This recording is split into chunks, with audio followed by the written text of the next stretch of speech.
இன்னொரு மனம் சார்ந்த பிரச்சனை முதியோர்களுக்கு அப்படின்னு பார்த்தோம்னா டிப்ரெஷன். இது வந்து எப்படி யங்ஸ்டர்ஸில் ரொம்ப காமனோ அதை விட காமன் எல்டர்ஸில். ஏன்னா இப்போ நம்ம வந்து ஒரு நியூக்ளியர் ஃபேமிலி மாடலுக்கு ப்ரொசீட் ஆகிட்டு இருக்கோம். அப்பா அம்மா குழந்தை அவ்வளோதான், இந்த மாதிரி ஒரு ஃபேமிலி மாடலுக்கு ப்ரொசீட் ஆகிட்டு இருக்கோம்.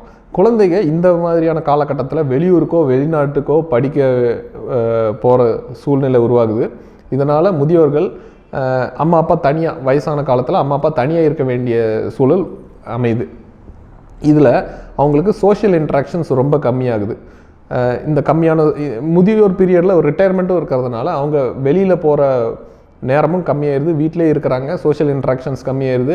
இதனால் மனசோர்வு ரொம்ப அதிகமாக வருது.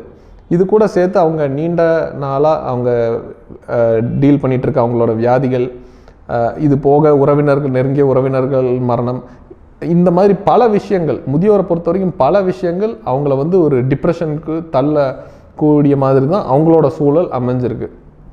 இந்த டிப்ரெஷன் வந்துச்சுன்னா அதோட சிம்டம்ஸ் என்னன்னு பார்த்தோம்னா தூக்கமின்மை, பசியின்மை, எந்த ஒரு வேலையிலையும் ஒரு நாட்டம் இல்லாத ஒரு தன்மை, எதுவும் கான்சன்ட்ரேட் பண்ணுறதுக்கு முடியாது, அவங்கள பேப்பர் படிக்கிறதுக்கு அவங்களுக்கு ரொம்ப சிரமமாக இருக்கும், ஞாபக மறதி வரும். டிப்ரெஷனில் வர ஞாபக மறதி தான் நம்ம வந்து சூடோ டெமென்ஷியா, அதாவது டெமென்ஷியா மாதிரி ப்ரெசென்ட் ஆகுது, அப்படிங்கிறதுனால சூடோ டெமென்ஷியா அப்படின்னு சொல்கிறோம்.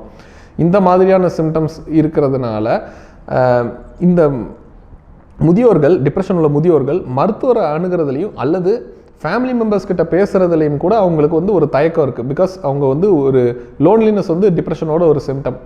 அதனால் இவங்க பிரச்சனைகளை வெளியிலேருந்து ஒருத்தர் ஆக்டிவாக கண்டறிஞ்சு ஐடென்டிஃபை பண்ணி ட்ரீட் பண்ணாலோடைய இந்த பிரச்சனை சரியாக போகிறதில்ல. பட் இப்போ வந்து டிப்ரெஷனை ட்ரீட் பண்ணுறதுக்கு மெடிசன்ஸ் நல்லா டெவலப் ஆயிருச்சு.